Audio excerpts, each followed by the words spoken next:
بینێڕانی بەڕێز داڵقەیەکی تری بەرنامەی بەبوێری باس لە تەوەرەیەکی گرنگ و هەستار دەکەین کە مشتومڕێکی زۆری لە ناوەتەوە لە نێوانی زانایانی ئاینی و ڕەخنەگراندا کە ئەویش تەوەرەی ئایا قورئان پارێزراوە وەک ئەوەی کە لە قورئانی پیرۆزدا هاتووە ئنا نحن نزلنا الذکر وإنا له لحافظون یان ئەوەتا وەک هەندێک ڕەخنەگر پێمان ئەڵێن سەرچاوەکانی مێژووی ئیسلام خۆیان دان بە پارێزراو نەبوونی قورئان دادەنێن بۆیە لێرەدا مەبەستمانە ڕاستیەکان وەک ئەوەی کە لە مێژوودا بۆمان ماوەتەوە نووسراوە ئاشنای ئێوەی بینەر بکەین بە وەرگرتنی ڕاو بیر و بۆچوونی زانایان و مامۆستایانی ئاینی کورد بۆ ئەم مەبەستەش میوانداری بەڕێز مامۆستا حوسێن محەممەد ساڵح ڕاگری کۆلێژی زانستە مرۆڤایەتیەکان بەخێر بێت.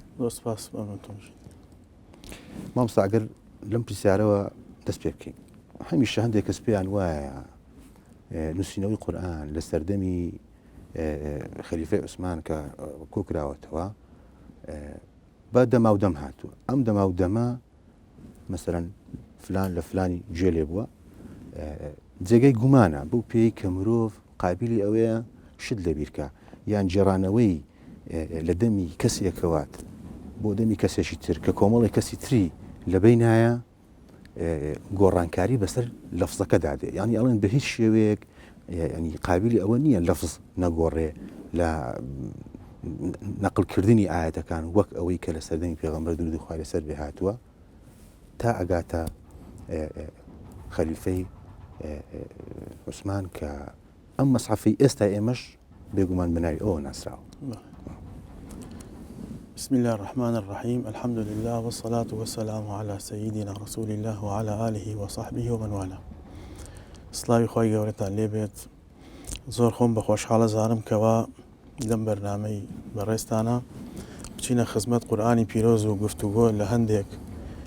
بابەت بکەین کە وەکو جەنابەت ئاماژە پێکرد کە بۆتە جێگەی مشتومڕ و گفتوگۆ لە نێوان زانایانی ئیسلام و هەروەها نایارانی ئاینی پیرۆزی ئیسلامیش. سەبارەت بە پرسیارەکەی بەڕێزت کە قورئان پارێزراوە و ئەو پارێزراوێش کە کاتێک کۆکراوەتەوە لە سەردەمی عوسمانی کوڕی عەفان و بەدەما دەم تا سەردەمی ئەو هاتووە لە سەردەمی وان نووسراوەتەوە حەزەکەم من چەند شتێک بخەمە ڕووەک و پێشەکیەک بۆ ئەوەی کەوا وەڵام بێت بۆ ئەو پرسیارەی جەنابەت. سەرەتا بەڵێ قورئانی پیرۆز پارێزراوە وەکو خوای گەورە خۆی لە قورئان ئافەرمێت جەنابیش دەکات خوێندەوە ئینا نەحن نەزەلنا الذیکر وئینا له لحافظون بە کۆمەڵێ ئەدەواتی تەئکید خوای گەورە هەروە بە ئاسانایی ناڵێت کە ئەی پارێزین ئینا حرفی مشبهە بالفعل و بۆ تەئکیدە نەحن دووپاتی ئینەکە ئاکاتەوە نەزەلنا ئەو شەدەیە کە هەیەی بۆ تەئکیدە الذیکر وئینا له لحافظون ئەو لامانە و لەگەڵ لە دوای ئیناکانە کە هاتووە هەمووی ئاماژەیە بەوەی کەوا هیچ جۆرە گومانێک نەمێنێ زۆر بە تەئکید ئەم قورئانە وەکو چۆن خوای گەورە خۆی نردوێتی خوارەوە هەروەهاش ئەی پارێزێت. گومانی تێدا نییە کە قورئانی پیرۆز نێردراوی خوایە وە پێغەمبەر هاتووە چونکە پێغەمبەر عەلەیهی سەڵات وەسەلام بە هیچ جۆرێک نەیتوانیوە ئاەت لە خۆیەوە بڵێت چونکە خوای گەورە فەرمێ وەلەو تەقەوەلە عەلەینا بەعض الأقاویل لأخذنا منه باليمين ثم لقطعنا منه الوتين. ئەگەر لە خۆیەوە محەممەد لە خۆیەوە قسەمان بەدەم و هەڵبەستێت لێ قوبوڵ ناکەین لای ڕاستی ئەگرین و ملیە پەڕێنی لێ ئەین. پێغەمبەری خوا عەلەیهی سەڵات وسەلام لە خۆی هیچی نەوتوە هەروەها لە قورئانە خوای گەورە فەرمێ وما ينطق عن الهوى إن هو إلا وحي يوحى علمه شديد القوى حتى حەدیثەکانیشی کای فەرمێت ماناکەی لە خواوەیە لفظەکەی لە محەممەد خۆیەوێتی عەلەیهی سەڵات وسەلام لە شوێنی ترا فەرمێ نەزەلە به الروح الأمين وعلى قلبك لتكون من المنذرين. بەڵام ڕەخنەگران جوبرائیل هێناوێتی خوارەوە بۆت بۆ سەر دڵی تۆ بۆ ئەوەی کەوا بە خەڵکی ڕابگەێنیت. جا ڕەخنەگران کە ڕەخنە ئەگرن لەوەی کەوا سەرەتا گومان دروستەکەن لەوەی کە ئایا ئەم قورئانە خوا نردوێتی یان ئەبێ ئێمە مەساکرێتەوە کە خوای گەورە نردوێتی خوارەوە پێغەمبەر عەلەیهی سەڵات وسەلام مادام ئەونا هەر ئەویش ئەڵێی پارێزم کەواتە قورئان پارێزراوە بەجێگە گومان لەوا دروست بکرێت قورئان خوا نەیناردۆتە خوارەوە پێغەمبەر و قسەی خۆیەتی ممکنە کەوا مەجای ئەوەشە بێ قسەی تیا بکەین ئایا پارێزراوە یان نەپارێزراوە ئەگەر قسەی خۆی بێ نەپارێزراوە چونکە فەرموودەکان کە قسەی خۆی بوو نەپارێزران خوای گەورەش وعدی بە پاراستنی نییە چەنەها حەدیث بەدەم پێغەمبەری خوا عەلەیهی سەڵات وسەلام هەر لە دوای وەفاتی خۆی دروست کرا هەڵبەسرا و زانانی حەدیث و فەرموودەناس جیان کردنەوە لە یەکتری بەڵام قورئان هەتا ئەوکوی ئێستا یەک حرفی لێ زیاد و کەم نەکراوە بەڵێ بەڵام خۆ ڕەخنەگران قوڵتر لەمەی کە تۆ ئەڵێ ینی ئەڕوانە مەسەلەکە یعنی ئەوە بنمونە هێننەوە ئەڵێن ئەصح كتاب ما بعد القرآن صحيح بخاري ومسلمة يعني راسترين كتابك دواي قرآن صحيح كان بخاري ومسلمة دواي أو رواياتي تريج هن بلام بشت أبستن بم زورا حديثاني كلا صحيح كان مسلمة يعني أوي بخاري هاتون آتوش رادوانية مثلا أماني كلا بخاري مسلمة بومن ما وتوا راستن وانیتیانە ئەوە ڕێی زانایانی ئیسلام لە کۆنەوە هەتا ئەو ئێستا ڕاستترین کتێب لە دوای قورئان صحیحی بخاریە پاشان صحیحی مسلمە بەڵام لە یادمان نەچێت ئێمە صحیح مەبعنای ئەوە نا متەواتر چونکە ئێمە ئەگەر جەناب و معلوماتی هەبێ ڕیوایەتی حەدیثی متەواترمان هەیە لەگەڵ حەدیثی ئاحادمان هەیە حەدیثی ئاحادیش خۆی بۆ خۆی ئەوێ بەچەند بەشێکەوە حەدیثەکانی متەواتر زۆر کەم ژمارەیان ژمارە کە بە پەنجەکانی دەست ئەبژێردرێن حەدیثەکانی متەواتر کەوا سەنەدی ڕیوایەتەکانیان تاریفی متەواتر تاوان علومی حەدیثەکەەوە باسی لێواکرێ ئەوەیە کەوا کۆمەڵێک لە کۆمەڵێکیەوە بگێڕێتەوە کۆمەڵە مەڕەواه جەمع ئەنجەمع کۆمەڵی لە کۆمەڵێکیەوە بگێڕێتەوە لە هەموو مەرتەبەیەکە یعنی لە مەرتەبەی سەحابە کۆمەڵی سەحابە بیگەڕنەوە لە مەرتەبەی تابعینە کۆمەڵێک لە تابعین بیگەڕێنەوەوانێ لە تابعی تابعینە کۆمەڵێک لە تابعی تابعین بیگەڕێتەوە ئەنجا ئەم کۆمەڵە هەمویان چی بن ثقە بن بەڵام بۆ ناونراوە صحیح عفو دا من عرض بکەم ئەمە متەواتر پێ ئەوترێ لە علومی ئیسلامیە لە علومی قورئانە لە علومی حەدیثە پێوتە قەطعی و ثبوت يعني جێگیربوونی ئەو شتە کە لە پێغەمبەرەوە هاتووە عەلەیهی سەڵات وەسەلام ئەمە قەطعیە مەجالی گومانی تیانە بەڵام خەبەری ئاحاد ئەوەیە کە لەناو لە طبقەکانە طبقەی سەحابە طبقەی تابعین طبقەی تابعین ئەمانە ژمارەی ڕاویەکان نەگەیشتۆتە حەدی متەواتر ژمارەی ڕاویەکان نەگەیشتۆتە حەدی متەواتر ژمارەیەکی کەمن لێرە دوانە لەمان چوارە کەم بن باشتر نییە ئەگەر زۆر بن لەسەر زمانی زۆرێک مەسەلەن بڕوا بە زۆرێک بە یەک لەفز بیگەڕێتەوە حادیثەیەک قسەیەک ڕووداوێک لە کاتی پێغەمبەرە کە ڕوویاوە عەلەیهی سەڵات وەسەلام 50 سەحابە بیگەڕێتەوە هەمووی بە یەک لەفز بیگەڕێتەوە دوای بۆ تابعین بێت تابعین 50 کەس یان 100 کەس ئەمانە هەمووی بڵێ من لەوم بیست ئەو بڵێ من لەوم بیست هەمووی بە یەک لەفز لە طبقەکەی ترە طبعاً ئەمە زۆر بەقوترە لەوەی کەوا یەک کەس یا دوو کەس یا سێ کەس بیگەڕێتەوە یا لە یەکێ لە طبقەکانیە کەسێکی ضعیفی تابێ کەسێکی غێرە ثقەی تابێ ئەمە دەرەجەی لە ئاحادەکەیشە کە حەدیثەکانی ئاحاد ئەکرێ بەچەند بەشەکرێ بە حەدیث صحیح لەگەڵ صحیحەکەش ئەکرێ بە دوان صحیح لذاتی صحیح لغیری ئەنجا حەدیثی حەسەن لذاتی حەسەن لغیری ئەنجا حەدیثی نوعەکانی تریکەوە لە أنواع ضعيف لە حەدیثی غەریب و لە حەدیثی منقطع و لە حەدیثی معلل و لە حەدیثی معنعن و لە أنواع جۆرەکانی حەدیث کە هەمووی لەژێر چیایە هەمووی لەژێر ڕیوایەتی ئاحادە ڕیوایەتی ئاحاد ئەمانەی بوخاری و مسلم ژمارەیەکی کەم خۆی متەواتر زۆر کەمە ئەمانیش هێناوێنە متەواترەکانیان هێناوە متەواتریش طبعا متەواتری لەفظی و متەواتری معنەوی هذه لە کاتێکا ئیسنادەکەی صحیح ئیسنادەکەی یا حەسەنە مثلا ئیسنادەکەی صحیح بەس قەطعی و ثبوت نییە بزانین قەطعی و ثبوت نییە مادام دەرەجەی متەواتری نییە ئەنجا زانایان ئەڵێن ئەو حەدیثەیکەوە ئاحادە و قەطعی و ثبوت نییە ئەبەدەن لە مەجاری عەقیدایشی پێ ناکرێت باشە لا بە هیچ شێوەیەکیش تەنها بۆ تەرغیب و تەرهیب و بۆ ئەوامر و نەواهیە بۆی ئەمانە زیاتر بەکار نایێنێ لەبەرەوە ئەو قسانەی کەوا ڕەخنەگرەکان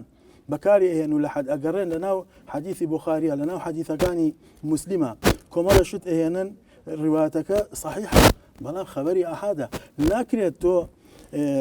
طعنی پێبەی لە قورئان لە کاتێکە کە خەبەرێکی ئاحادە قورئان خۆی قەطعی و ثبوتە بەڵێ باشە لێچ لە حەدیثەکانی صحیحی مسلمە هاتووە عائشة أم المؤمنين داشي باورداران رضي الله عنها بي الله 10 رضعات معلوماتي استابوا بخمس بله كنا نقرأها في عهد رسول الله دلها مش من ومان خوين دوتوا لم سردمية لكاتك لو كاتيك بيغمبر دودو خالص بي وفاتي كردوا قوى لجر سريرك يا أبوا إنجا أما نماو بهوي أما نماو أم ديان كردوا ببينس بيغمان أما لا حديثك نالت دكيان كذا هل عهدي بيغمبر عليه دەکەبوو بە پێنج بەڵێ دەکە بوو بە پێنج هەر لە عهدی پێغەمبەر خۆیان بەڵێ نەک دوایی بەڵێ چونکە ڕێواتەکە واڵێ بەڵێ ئەم ڕێواتەی کەوا ئایشە ڕێواتیەکات ئەمە لەکوێ قسەی زۆری لێکرێ لە کاتێکا کە باس لە نەسخی قورئان بکەین ناسیخ و منسوخ لە قورئانە بەڵێ ئەمە ئەبێ ئێمە بزانین ئایا ئەکرێت حەدیثی ئاحاد قورئان نەسخ بکاتەوە یا ناکرێت چۆن حەدیث قورئان نەسخەکە ئێوە ئەڵێن ئاخر دێ ئەمە خەبەری ئاحادە بەڵێ ئەڵێ ئەمە ئاەتێک بووە لە قورئانە ئێمە خوێندومانێتەوە بەڵێ لە عادی پێغەمبەرە لە پێش ئەڵێ دەڕەضاعات بەڵێ دەجار مناڵ شیر بمژێت هی ئافرەتێک ئەنجا ئەبێتە ڕەضاعە و ئەو ئەحکامانەی کەوا متەرەتیبە بێ لەسەر ئەحکامی ڕەضاعە لێر لەسەر ئەم متەرەتیبە بێ بەڵێ دوایی کرا بە پێنج بەڵێ باشە ئەی بۆ ئێمە کۆمەڵە پرسیار نەکەین بەڵێ پشتی عقلی ئێمە شتی عقلی بینی باشە حکمت چییە لەوەی پێنج دەبوو بە پێنج هەر لە سەردەمی پێغەمبەر خۆیان ئەی بۆ لە قورئانە نییە بەڵێ ئەو ناڵێ لە قورئان بۆچی لە قورئانە نییە ئەمە پرسیارێکە بەڵێ ئەی باشە کە ئەو ئەڵێت ڕیواتەکە ئەڵێ ئێمە لە سەردەمی پێغەمبەرە ئەمە سەرەتا ئەمان خوێندەوە دەبوو دوایی بووە پێنج ئەی پێنجەکە چی لێ هاو هەر بە حەدیثی ماوەتەوە هەر حەدیثە ئەی باشە ئەگەر ئاەت بوو لە قورئانە بۆ لە هەموو فقەهای ئیسلامی مەذاهیبی ئیسلامی بە تایبەتی مەذاهیبی ئەهلی سوننە کە چوار مەذهبە بۆ بە شافعیشی پێکات ئەوانی کە ئیشی پێ ناکەن ئەمان هەمووی کۆمەڵە پرسان کەواتە ئەمە ڕیوایەتێکە عائشە ئەیڵێ نەک ئەمە ئاەتێک بێ لە قورئان یان ئاەتێک بوو بێ لە قورئان و دوایی چی بوو بێت دوای نەسەر بوو مەبەستی لێرە لە گۆڕینی مەسەرەن شێوەکەیە مەسەرەن لە دەوە ئەبێ بە پێنج لە دوای ئەوە بۆ بە پێنج تەنها ئەوە نییە مەسەرەن جگە لەوە هەر لە صحیح مسلمە ئەوەی تریش هاتووە هەر لە سەرجاری مەسەرەن عائشەوە مەسەرەن ئەیژێڕنەوە کە لە حافظوا على الصلوات والصلاة الوسطى ئەڵێ لە هەندێکیان وا خوێندویانەتەوە دوای ئەمە وصلاة العصر هەیە کەسی لەرە مەسەن ئەڵێن لەم مەسحەفەی ئێستایە نییە دیارە ئەمە لە ئاەتی 238 لە سوورەتی بەقەرەیە پێم وابێ یعنی لێرە مثلا کەلیمە نامێنێ هەندێک جار یا مثلا باس لە ئەوە ئەکەن وما ئوتیتم مثلا من العلم إلا قليلا ئەمە دیارە وێسألونەکە عن الروحی پرسای لەسەر ڕۆح کراوە هەندێکیان مثلا هەندێکیان حەدیثەکە ئەنووسن مثلا ئیسنادەکەشی صحیحە یا ئەسنادەکەی مستەندن حەسەنە وما ئوتیتم مثلا بووە دەڕەن ئەسلی وانە بووە وما ئوتو بووە مثلا لێرەیە گۆڕانکاری لە وشە هەیە یعنی یا هەندە جار وشەیەک هەر نامێنێ ئەم ڕیوایەتانە ئەکەن بە بەڵگا لەسەرەوەی کە مثلا ناکرێ ئێمە بڵێن بۆچی لەمەیە قەناعەتمان وابێ کە ڕاستە مەسەرەن بۆچی کاتێ ئێمە پرسیارەکەین لە مامۆستایەکی ئاینی مەسەن زاری وهەیە حەدیثێک بۆ دێنتەوە و بۆی وەڵامت باتەوە لە کاتێکا تۆش حەدیثێکی هەینتەوە هەمان شتە مەسەن حەدیثی ئەو حەدیثی صحیح بوخاری مسلم دوێنێ تۆش ئەوە بۆیێنێ بۆ ئەمەی ئەو بەڕاست ئەزانن بۆ ئەوەی مەسەرەن ڕخنەبیان ئەڕن بۆ ئەوەی ئێمە ئیهێنین بەڕاستی نازانن ئەفو مەسەلا ئەوە نییە بەڕاستی بزانە بەڕاستی نازان خۆی من کاری لە ڕیواتەکە ناکەن ناڵێن نییە بەس استخدام و بەکارهێنانی ڕیواتەکە لە شوێنی خۆیان بەکارنایێننەوە ئەبێ ئێمە ڕاستیەکەی بیزانین ناحەزان و ڕخنەگران کەوا ئێستا جەنابتان پێڵن ڕخنەگرانی ئاینی ئیسلام ئەمە ئێستا نین ئەم قساناکەن تەوان ئەم قسەی کەوا ئێستا من و بەڕێزت گفتوگوی لەسەرەکەین ئەمە کۆنە ئەمە لە کۆنەوە قسەی لە مێژوودا ئەوانە لە مێژوودا هاتووە ئەمە هەر لە ئەگەڕێت سەرەتاکەی ئەگەڕێتەوە بۆ سەرەتای پێغەمبەر خۆی عەلەیهی سەڵات وەسەلام کە هەوڵیانە ئەم ئاینی پیرۆزە ئەسڵەن نێتە وجودەوە کۆمەڵی ئەساری وەکارە بەکارهێنا بەڵام سەرکەوتوو نەبوون دوایی طعن و تعنەدان لە قورئان سەرکەوتوو نەبوون دوایی لە شەخسیەتی پێغەمبەری خوا لە دوای وفاتی سەرکەوتوو نەبوون دوایی لە ئەصحاب ناشرینکردنی ئەصحاب سەرکەوتوو نەبوون دوای سەرکەوتوو نەبوون لە چیدا مەسەڵەن تۆ مێژوویەک هەیە مێژووەکە مێژووی ئیسلامە یعنی تۆ مەسەڵەن چۆن ئەکرێت تۆ یا ئەبێ برێ و مێژووە هیچی ڕاز نییە یا ئەوە تا بێ مەسەرەن بڵێ ڕاستە باشە لە کاتێکشا کە ڕاست بێ من عەرز بکەم مێژووی ئیسلام مێژووی ئیسلام مێژووی بەشەر چونکە هەمومان ئەزانی کە سێشت ڕۆڵیان هەیە لە دروستبوونی مێژووە ئینسان زەمان و مەکان وانە ئینسانەکان کەوا ئینسانە موسڵمانەکان کە دەوریان بووە لە دروستکردنی ئەو مێژووە ئەو ئینسانانە مەعسووم نین لەبەر نەزەری ئێمە مەعسووم نیە غەیری پێغەمبەری خوا مەعسووماتە کە هەڵە نەکات بەس پێغەمبەرە عەلەیهی سەڵات وەسەلام کە هەڵە ناکە غەیری پێغەمبەر قابیلی غەڵەتە کەمادام هەڵاکە کەواتە مێژوەکە ئەکرێ هەڵی تابێت باشە مادام وایە با پرسیارەکە لێرەدا ئەوە بکەین قورئان لە سەردەمی پێغەمبەر درود و خوای لەسەر بێ کۆ نەکراوەتەوە دوای ئەو کۆکراوەتەوە لە سەردەمی ئەو دوای کە لە شەڕ یەمامە کۆمەڵێک لە ئەوانەی کە قورئانیان لەبەر بوو دیارە شەهید بووینە سەردەمی کێ لە سەردەمی ئەبوو بەکرا زۆر جوان لە سەردەمی ئەوبوو بەکر دوایی عومەر کوڕی خەتاب ڕەزای خوای لەسەر بێ ئەم پێشنیاری کرد بۆ ئەبوو بەکر بۆی کۆ بکرێتەوە بۆی قورئانەکە نەفەوتێ بۆی قورئانەکە ئەوەی کە هەیە ئەوەی کە ماوە ئەوانەی کە قورئانی لەبەر ئەوانەش مثلەن بمرن یا بە هەر هۆیەک بێ لەگەڵ خۆیان ئەم قورئانە نەبن لە کاتێکا تۆ بڵێ مثلەن بەس پێغەمبەر مەعسوومە ئەوانتر مەعسووم نییە باشە خۆمە لەسەر زاری ئەوەنە ڕاست وازراوەتەوە بەس کە تۆڵی قورئان کۆنەکرا لە سەردەمی پێغەمبەر من ژەڵم کۆنێکە بەس قورئان نووسرایەوە لە سەردەمی پێغەمبەرە بەڵام بە جیاوازی عفو ئەومان لە یاد نەچێت پێغەمبەری خوا عەلەیهی سەڵات وسەلام هەمومان نەزانین کە یەکێک لە معجزەکانی ئەوەیە نەخوێنەوە بۆ پێغەمبەری خوا خۆی نێزانێت بخوێنێتەوە نەشیزانێت وما كنت تتلو من قبله من كتاب ولا تخطه بيمينك إذا نەخوێنەوەریت هەبووە نەنووسینیش كاتب وحي هەبووە عفو بەڵێ من ژەمەی ئەو بڵێم کاتبی وحی هەبووە هەر کاتێ پێغەمبەری خوا عەلەیهی سەڵات وسەلام وحی باتوێتە خوارەوە کاتبی وحی بان کردووە و پێی نووسیوەتەوە یەکێک لەوانی کە کاتبی وحی بووە زەیدی کوڕی ثابت بوو زۆرترین ئاەتەکانی قورئان زەیدی کوڕی ثابت لەبەڕی ماڵیشی نزیکی پێغەمبەری خوا عەلەیهی سەڵات وسەلام دراوسێ بۆ زۆرترین ئاەتەکانی قورئانی بۆ نووسیوەتەوە لە کاتێکە کە پێغەمبەری خوا عەلەیهی سەڵات وسەلام وفاتەکە هەموو قورئان بە نووسراوەیی هەیە بەس متەفەرقە بەش و هەموو قورئانیش لە سنگی زۆربەی زۆری سەحابەکانە هەیە بە لەبەرکراوی نەخێر جیاوازی نەبوو کاتێکە عومەری ئەبوو بەکری سدیق ڕەزای خوای لێ بوو بە خەلیفە و شەڕی یەمامە دروست بوو لەگەڵ مرتەدەکانە و جەنابەت ئاماژەت پێکرد ژمارەیەکی زۆر لەوانەی کە قورئانیان لەبەرە شەهید بوون لە شەڕەکان عومەری کوڕی خەتاب ڕۆیشت بەلای ئەبوو بەکری سدیق و بۆی پێشنیاز کرد کە قورئان با کۆکرێتەوانێ سەرەتا ئەبوو بەکری سدیق رازی نەبوو بەڵام دوایی چەند جارێکە عومەری کوڕی خەتاب ڕۆیشت بۆ لای قەناعەتی کرد بەوەی کە پێویستە ئەم قورئانە کۆکرێتەوە هات لیژنەیەکی تەشکیل کرد ئەبێ بزانین چۆنێتی کۆکردنەوەکە چۆن بوو کۆکردنەوەی هەموویان زانین هەموو ئاەتێک دوو شاهێدیشی ئەبێ هەبووە بۆی ئەبێ ئەو کەسە با عومەری کوڕی خەتابیش بێت با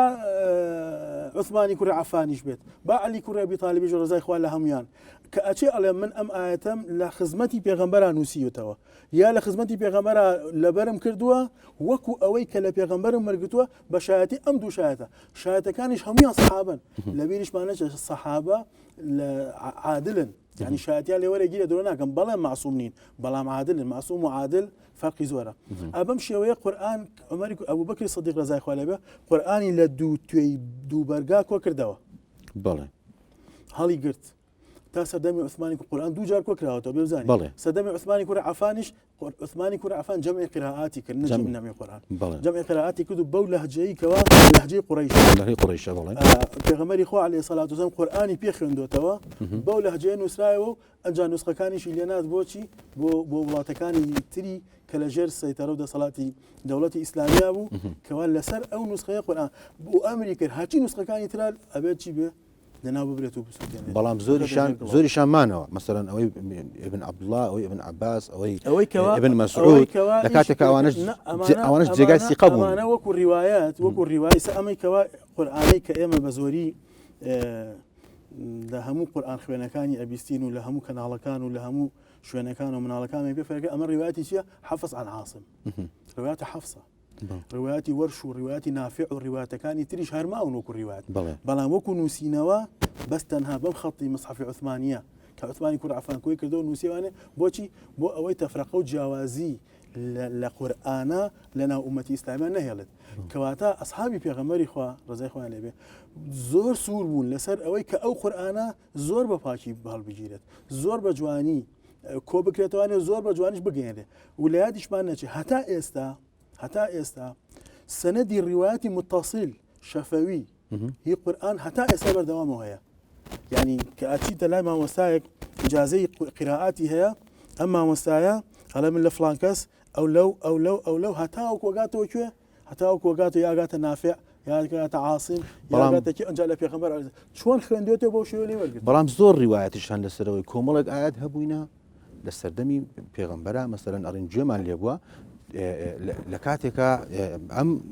ئاەتانە سیرەکە لە قورآانی ئێستادین و هیچ جیاوازیشانە مثلا بۆ نمونە ئەڵێن ئەن بەلغوا قومنا ئەن لەقینا ربنا فرضي عنا وأرضانا دەڵێن ئەمە ئاەت بووە لە قورآن باش بۆ لەم قورآانی ئێستادا نییە لە کاتێکا مەسەرەن ئەمە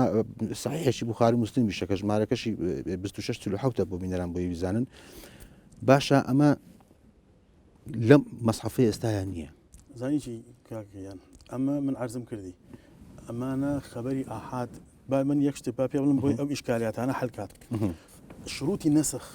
ئەمە زانایەکی کورد خۆشبەختانە کەوامە ئەمەی چەند ساڵێکە بروفيسور مصطفى إبراهيم الظلمي التبيان لرفع غموض النسخ في القرآن